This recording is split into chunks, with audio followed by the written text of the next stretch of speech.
Planet Earth. It seems that we know everything about our planet, but this is not true. And now, I will try to give some facts that will change your understanding of our planet. And not only about the planet, but also about the fact that the homeland of the ancestors of mankind, it seems, is not Earth at all. So, let's figure this out.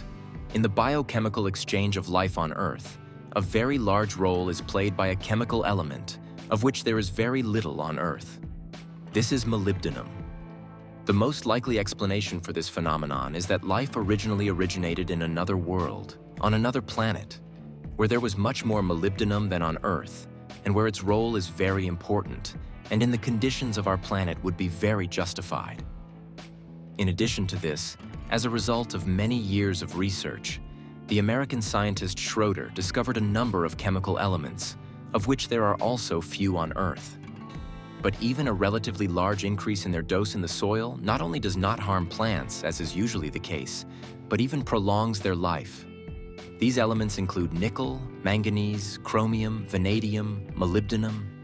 Here, we should also add the fact that the human body contains a wide variety of chemical substances, representing almost the entire periodic table.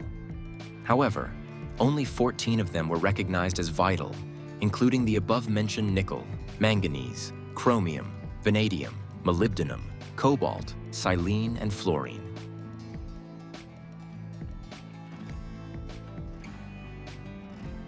Such a discrepancy in the chemical composition of our planet with a completely different percentage distribution and set of elements necessary to maintain existing life forms seems inexplicable.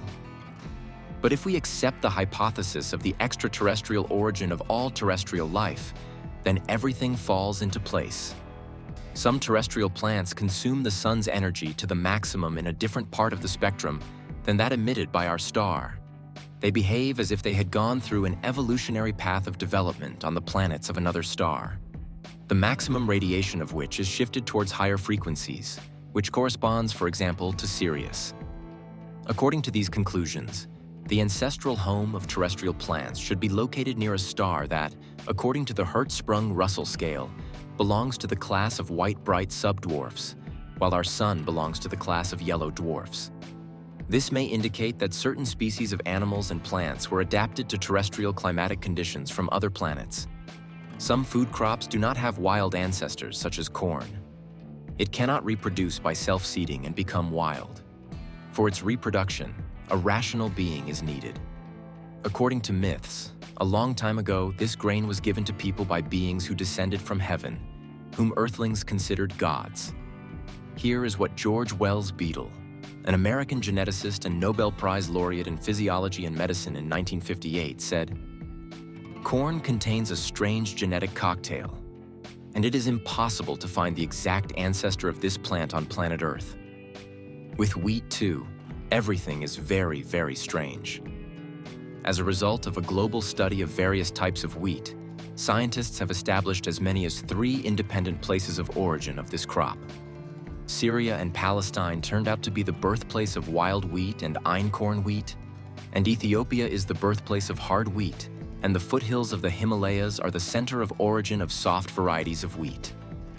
In Ethiopia, where the maximum of primary varietal diversity of 28 chromosome cultivated wheat is contained, all the main wild relatives of wheat are completely absent. This fact leads to the need to revise our ideas about the process of origin of cultivated plants.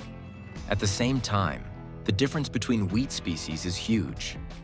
Einkorn wheat has 14 chromosomes. Wild and hard wheat has 28 chromosomes. Soft varieties, 42 chromosomes. To doubling and tripling the chromosome set, methods and techniques are needed that are incompatible with primitive selection, up to intervention at the gene level. At the same time, even the earliest archaeological finds already reveal a ready-made diversity of wheat species. A similar picture of the isolation of cultivated species from the regions of distribution of their wild forms is observed in a number of other plants: barley, peas, chickpeas, lettuce, carrots, and others. In none of the ancient myths and legends does a person try to credit himself or his ancestors with the development of agriculture. This is always the prerogative of certain gods. The great god Quetzalcoatl brought corn to Mexico. The god Viracocha taught agriculture to people in the Peruvian Andes. Osiris gave the culture of agriculture to the peoples of Ethiopia and Egypt. The Sumerians were introduced to agriculture by Enki and Enlil, that is, the gods who descended from heaven and brought them the seeds of wheat and barley. The Chinese were helped in mastering agriculture by the heavenly Yegs, and in Tibet, the Lords of Wisdom brought fruits and grains previously unknown on Earth. According to the most ancient of the legends and traditions that have come down to us, the gods differed little from ordinary people in appearance and behavior. Only their capabilities and abilities were incomparably higher than those of humans.